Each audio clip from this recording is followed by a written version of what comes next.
안녕하십니까. 정현우입니다.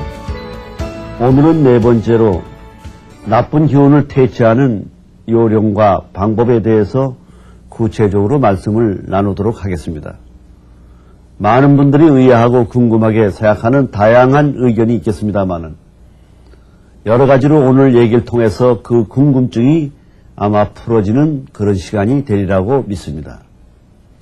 우주 자연 만물의 삼라만상의 자장과 기운의 변화는 하늘의 도수는 열을 주기로 변하는 천간, 그래서 십간에 대한 얘기를 나눴습니다. 땅이라고 하는 이 자장이라고 하는 지기라고 하는 기운은 12가지 12지지로 바뀌고 변하는 겁니다. 그래서 하늘의 천간, 십간이 음과 양이 바로 교체하고 바뀌면서 기운의 작용이 나타나고 또 땅의 기운은 12지지로 교환하고 바뀌면서 나타나는 겁니다. 그래서 천간과 지지가 서로 교환하고 바뀌는 기운이 천간과의 지지와의 교감과 또 거기에서 수수작용으로 나타나는 기운이 바로 우리의 신체와 우리의 건강과 우리의 마음과 정신, 감각 기혈에 영향을 미치게끔 되어 있는 겁니다.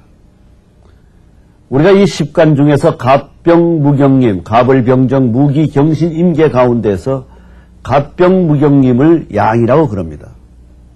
또 지지 가운데는 12지지에 자축인묘, 진사오미, 신유술회 이렇게 12지지가 있습니다만은 자인진, 오신술 바로 이것이 양이 되는 것입니다. 그래서 이 양이라고 하는 것이 지지의 양과 천간의 양이 합해지면 양기가 많아지고 음기가 부족하는 현상을 나타냅니다. 바로 이것이 나쁜 기운의 요소가 되기 때문에 그 나쁜 기운으로 인해서 성격, 체질, 건강에 적신호가 나타나는 겁니다. 그래서 사주팔자를 보게 되면 연주하고 월주하고 일주하고 시주를 비교해서 봤을 때 모든 것이 갑병무경림이라고 하는 양으로만 구성되어 있는 사주가 있습니다. 우리가 쉽게 이해하기 돕기 위해서 말씀을 드린다면 위의 천간이 양이 되면 지지도 바로 음이 아닌 양이 된다고 하는 사실입니다. 그래서 사주가 전부 음으로만 구성이 되어 있거나 양으로만 구성이 되어 있거나 어느 한쪽으로 편중되어 있으면 그 사주는 기운이 중화가 되어 있지 못한 잘못된 나쁜 기운으로 보는 것입니다. 그래서 우리가 사주팔자를 분석하다 보면 네 가지 연과 월과 일과 시가 양으로만 구성되어 있는 사람을 보게 되면 지나친 양기 탓으로 인해서 성격이 직선적이고 공격적이고 그리고 유연성이 부족하고 그런 어떤 특징을 나타내는 성격을 갖게 되는 겁니다. 그걸 일컬어서 사주를 분석할 때 양팔통이라고 하는 겁니다. 그 양팔통이라고 하는 사주를 가지고 있는 사람은 음이라고 하는 친밀성과 조심성과 유연성이 부족하기 때문에 사회생활이나 가정생활이나 처세술에서 인간관계에서 부적합한 성격이 되게 되어 있습니다. 그 부적합한 성격을 가지고 직장생활을 제대로 할 수가 있고 사회생활을 할 수가 없기 때문에 경제적으로 어려운 문제를 말하자면 생활력이 약해지는 겁니다. 그래서 그런 사람들은 직업을 선택을 할 때 직장이나 혹은 남과 어울려서 동업을 한다거나 이런 어떤 직업은 성격적으로 부적합하다고 판단하는 겁니다. 그래서 그런 사람들은 군인이라든지 경찰관에서도 형사라든지 아니면 운동선수라든지 이제 그런 분야 쪽으로 자기 자신의 양기가 뻗친 자기의 성격과 체질대로 발산하는 소모하는 분야 쪽으로 나가야 된다고 보는 겁니다. 그래서 말하자면 이런 사람들이 사회생활에 부적합한 사람들이 이런 자기 나름대로의 군인이라든지 적성에 맞는 경찰관이라든지 혹은 운동선수로서의 자기가 경제활동에 도움이 되는 직업을 갖게 되면은 안정된 생활을 할 수가 있지만은 이런 하나의 경제활동에서 직장이나 가정에서 자기가 어울리고 적응하지 못하는 그런 나쁜 기운 작용 탓으로 인해서 먹고 살기가 어려워지고 경제활동이 어려워지니까 결과적으로 범죄 쪽으로 말하자면 두뇌를 사용하고 머리를 쓰게 되고 나쁜 기운 쪽으로 생각을 바꾸기 때문에 그런 사람들이 불량한 악한 나쁜 법을 어기는 그런 분야에서 일을 하는 요소가 바로 나타나는 현상이 바로 양기만 뻗친 그런 성격의 탓이다 이렇게 보는 겁니다. 반대로 또 우리가 생각을 해보면은 그 정반대로 음만 많은 사주가 있습니다. 예를 들면 을과 정과 기와 신과 개라고 하는 을정기신개라고 하는 음으로만 되어 있는 사람이 있습니다.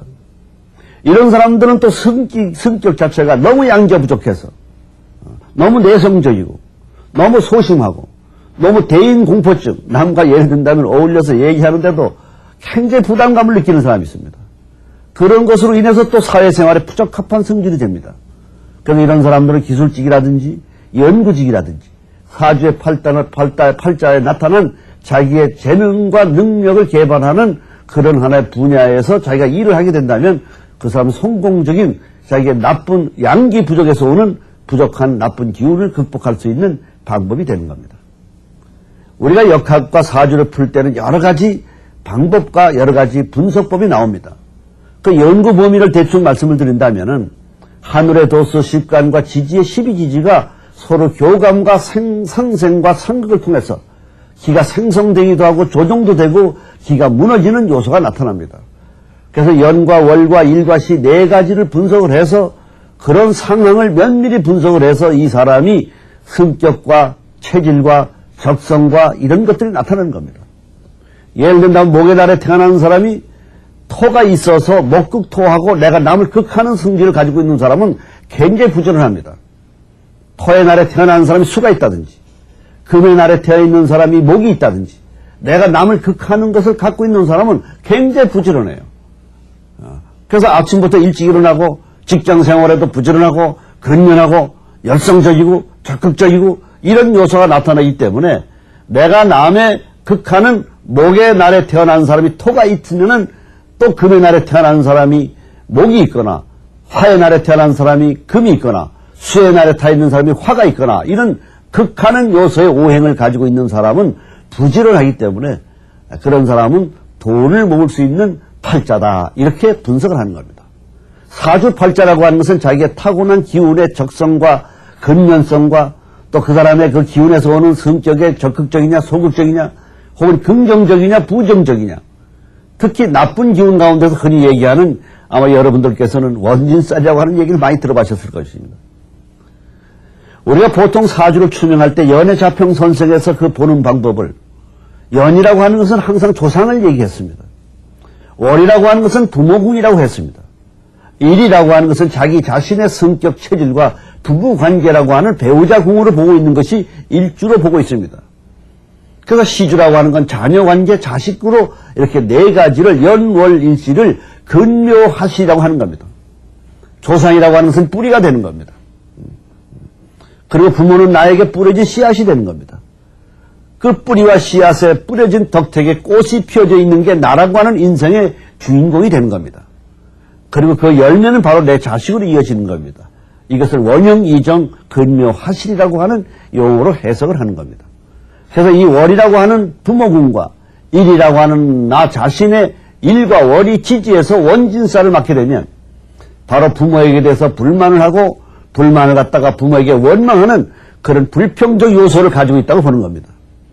그래서 그런 사람들은 팔자의 그런 기운을 원망하는 원진의 일과 월이 원진살이라고 해서 그런 기운이 있는 사람은 부모에게 불효를 하게 돼 있고 불효를 하는 사람은 부정적 사고를 하게 돼 있습니다. 이 부정적 사고를 가지고 있는 사람은 불평을 많이 하고 불만을 많이 하다 보니까 생각 자체가 폐쇄적이 되고 폐쇄적이 되다 보니까 창의력이 없어지고 그러다 보니까 긍정적 사고가 아닌 탓으로 인해서 사회생활에서 끊임없이 동기부여를 받는다든지 남의 조언을 받는다든지 어떤 책을 읽는다든지 이런 면에서 동기부여를 받고 발상을 전환하고 사고가 전환이 되고 의식이 바뀌고 신사고가 나타나고 창의력이 나타나서 성공을 하게 되는데 폐쇄적이 되고 부정적이 되다 보니까 동기부여가 되지 않고 발상이 전환이 되지 않고 불평만 하다 보니까 인간관계가 나빠지는 요소가 되는 것입니다. 그래서 그런 사람들은 직장에서도 불평만 하고 원망만 하니까 직장에서 윗사람이나 아랫사람한테 불신을 받게 되고 신뢰를 잃게 되고